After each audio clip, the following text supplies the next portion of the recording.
In this video, I'm going to show you how to create a watch list in Quantower.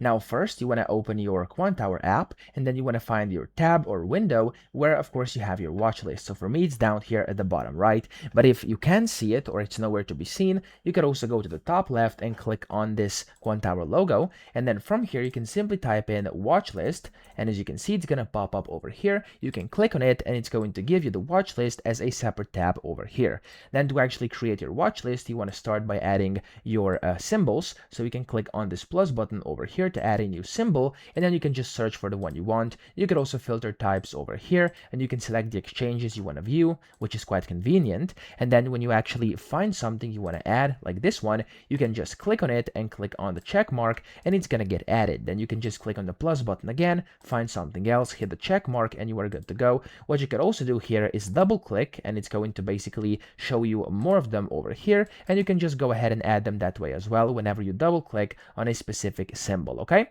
so that's essentially how to create a watch list, and now you can see you have it like over here. You can then go ahead and link it to multiple charts, etc.